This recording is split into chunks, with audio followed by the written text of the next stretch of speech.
جنات والی حویلی میں کیا ہوا؟ یہ کہانی اس گاؤں کی ہے جس کا نام صرف کچھ لوگوں کو یاد تھا۔ لوگ اسے عام طور پر پرانا گاؤں کہہ دیا کرتے تھے۔ گاؤں سادہ تھا، دیواروں پر میل، گھروں کے سامنے چھوٹے آنگن اور ہر طرف کھیت پھیلے ہوئے تھے۔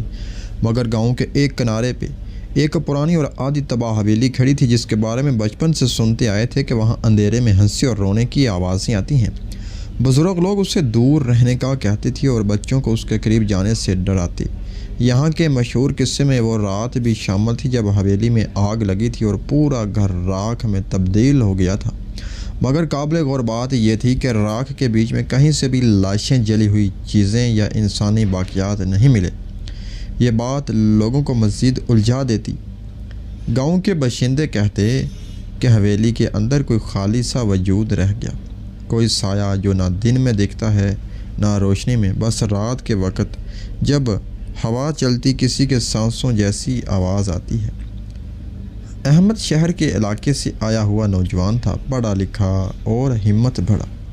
وہ تصویروں کا شوقین تھا۔ پرانے گھر، اجڑی عمارتیں اور سنسان راستے اس کے کیمرے کے لیے بہترین موضوع تھے۔ جب اسے گاؤں والوں نے حویلی کے قصے سنائے تو اس نے مذاق میں کہا کہ وہ رات وہاں جا کر ساری سچائی کھینچ کر لے آئے گا۔ گاؤں والے چونکے مگر کسی نے روکنے کی ہمت نہ کی۔ وہ جانتے تھے کہ بڑے شہر سے آیا ہونے والا آدمی چھوٹے قصوں کو آسانی سے رد کر دیتا ہے۔ احمد نے اپنی ٹارچ، بیٹریاں اور کیمرہ لیا اور شام کے وقت حویلی کی طرف بھر گیا۔ بتانے کی ضرورت نہیں کہ شام آتے ہی گاؤں کا ماحول بدل جاتا تھا۔ سائے لمبے، ہوا میں کچھ گھنا سا اور پرندوں کی چیخیں دور کہیں رک جاتی تھی۔ احمد نے خود کو تسلی دی کہ شاید یہ سب پرانی کہانیاں ہیں، مگر دل میں کہیں ایک عجیب سی دھڑکن رہ گئی کہ شاید کوئی ان کہی حقیقت سلگ رہی ہو۔ حویلی کے دروازے کے پاس پہنچتے ہی احمد نے محسوس کیا کہ دروازہ آدھا ٹوٹا ہوا ہے۔ لکڑی سڑ چکی مگر تالا عزم سے لگایا گیا تھا، جیسے کوئی جان بوجھ کر اندر جانے والوں کو روکے گا۔ اس نے گہری سانس لی اور دروازہ کھینچا۔ اندر کا منظر سنسان اور بوسیدہ تھا۔ ٹوٹی دیواریں، فرش پر بکھرے پرانے کپڑے اور درمیان میں ایک گہرا کنواں۔ دور کھڑکیوں سے روشنی ٹپکتی دکھائی دی، مگر روشنی ہمیشہ نارمل نہیں تھی۔ وہ ایک الٹی سی ہلکی سی چمک تھی جو ہوا کی معمولی حرکت سے بدل جاتی۔ احمد نے کیمرہ آن کیا، فلیش جلا کر پہلی تصویر لی۔ وہ ہر چیز کی تفصیل میں جا رہا تھا۔ پرانی تصویروں کے کھینچے، ایک چھوٹا سا کھلونا جو راکھ میں جلملاتا تھا اور دیواروں پر لکھی مدھم سرخ لکیریں جو شاید سانس کے نشان معلوم ہوتی۔ ہر قدم پر اس کا دل زور زور سے دھڑکتا اور وہ کہتا کہ بس ایک اور تصویر پھر لوٹ جاؤں گا۔ جب احمد نے کمرے کے اندر قدم رکھا تو ٹارچ کی روشنی ایک کونے میں رکی۔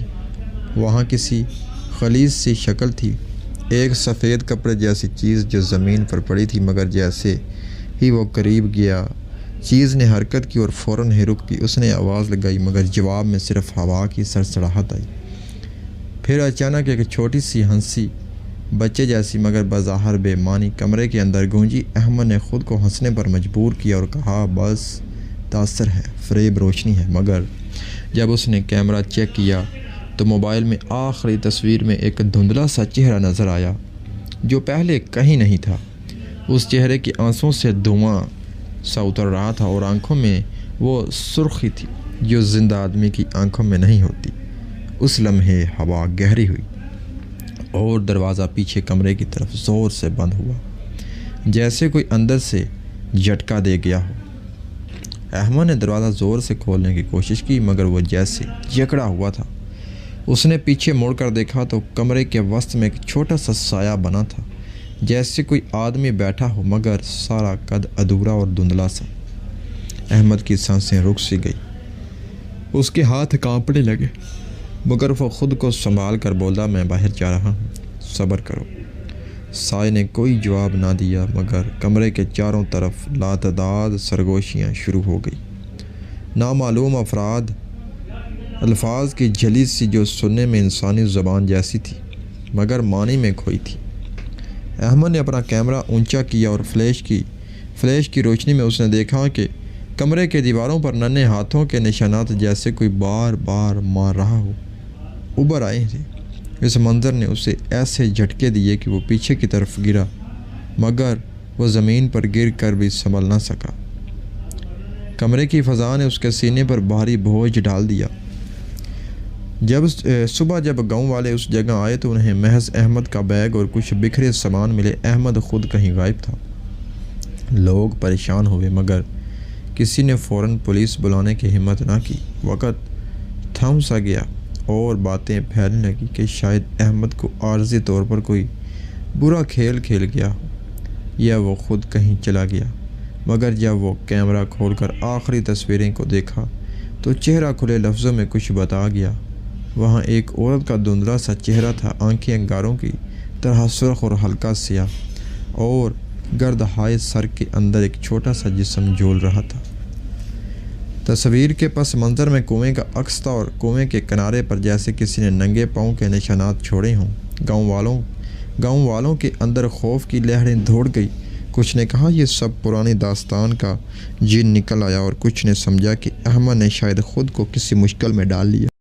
احمد کا ایک قریبی دوست نوید شہر سے آیا اور اس نے خود حویلی میں داخل ہونے کا وعدہ کیا۔ نوید نے کہا کہ وہ اگرچہ ڈرتا ہے مگر احمد کو تنہا چھوڑنا درست نہیں۔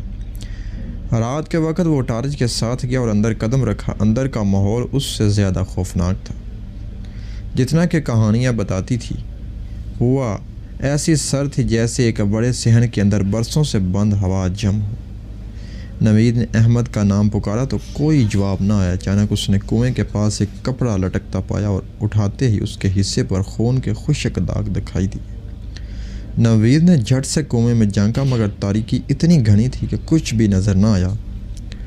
وہ جب واپس ہوا تو محسوس کیا کہ اس کے پیچھے کوئی چیز حرکت کر رہی تھی، جیسے کسی نے اس کا قدم چھوڑا ہو اور پھر اپنے قدم بڑھا دیے ہوں۔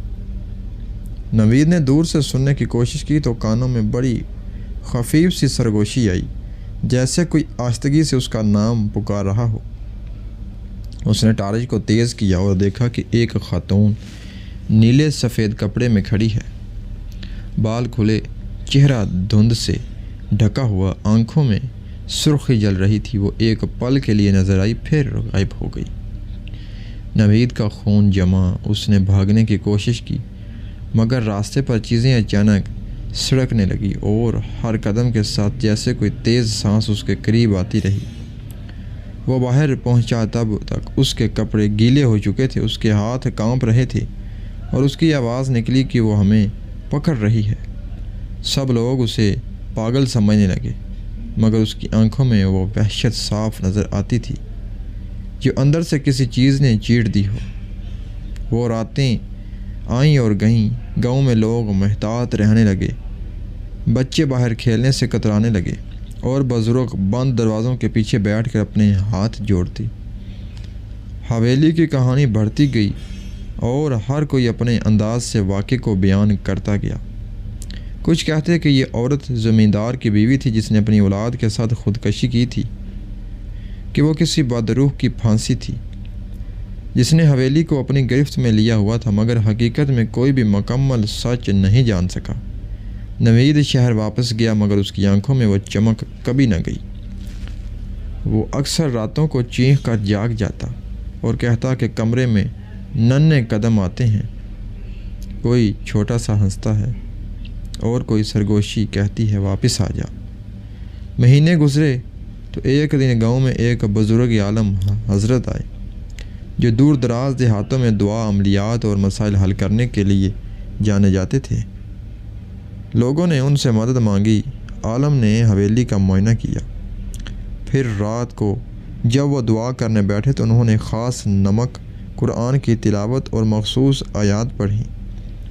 اس رات ایک عجیب ہوا چلی اور عالم نے کہا کہ یہ جگہ بند نہیں ہوئی، کوئی خوفناک یاد یہاں ٹھہری ہوئی ہے۔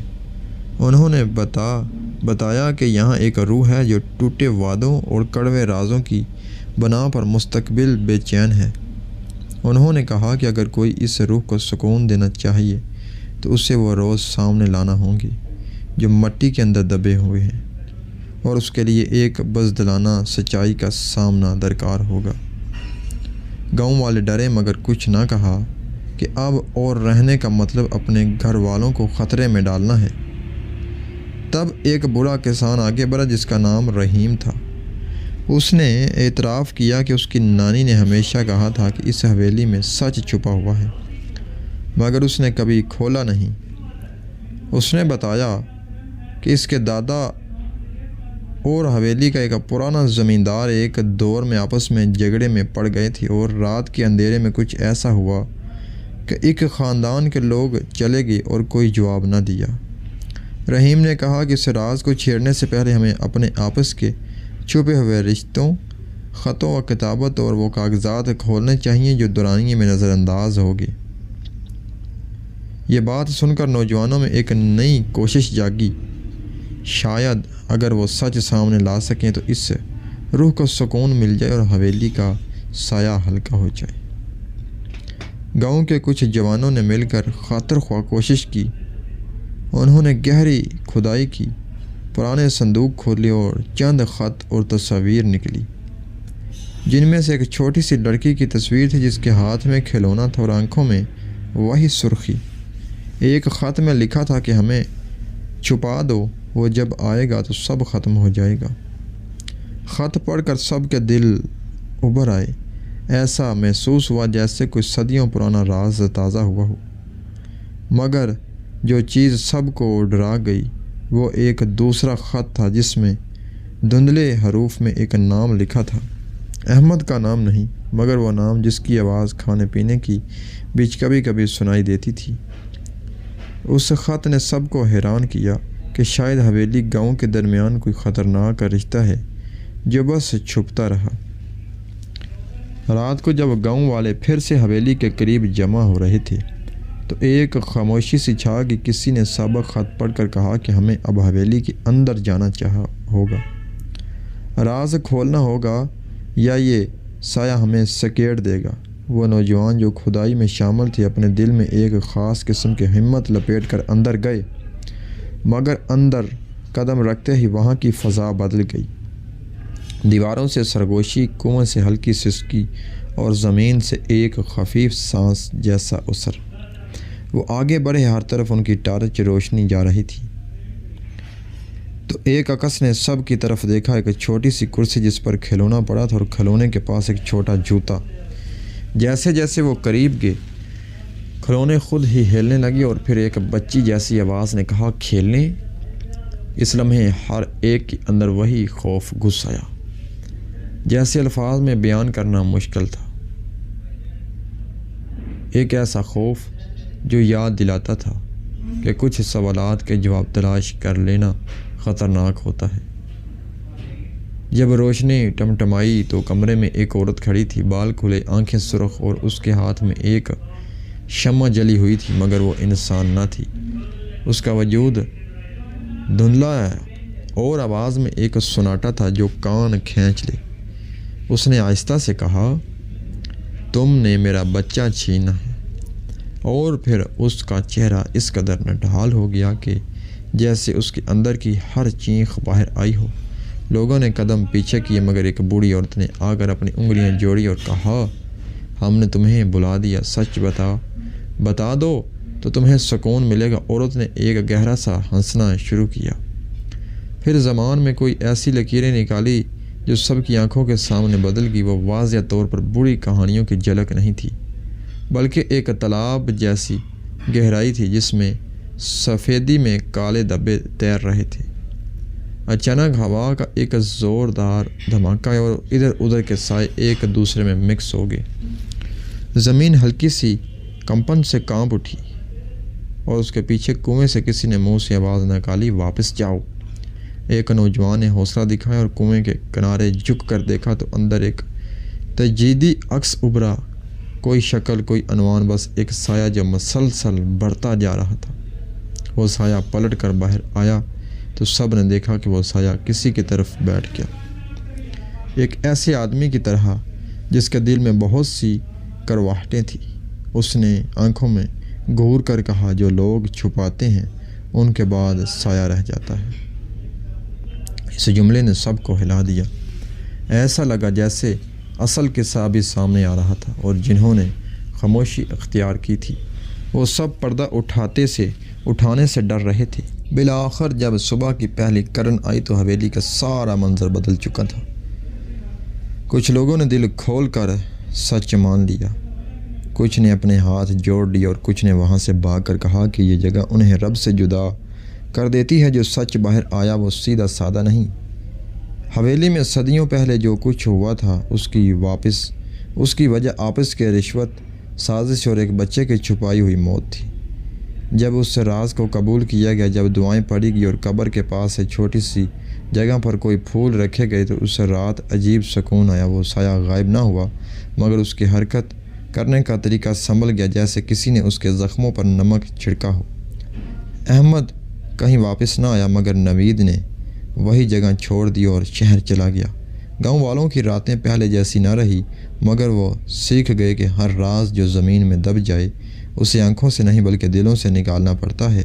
حویلی اب ایک ایسا مقام بن چکی تھی جہاں لوگ ادھر دیکھ کر جلدی نکل جاتی تھی اور وہ سایہ تھا، وہ اب بھی کہیں گھورا رہتا مگر کم و بیش وہ بھی سمجھ چکا تھا کہ ہر قسم کا ظلم کسی نہ کسی دن روشنی میں آ کے درد کا منہ بن کر بولتا ہے۔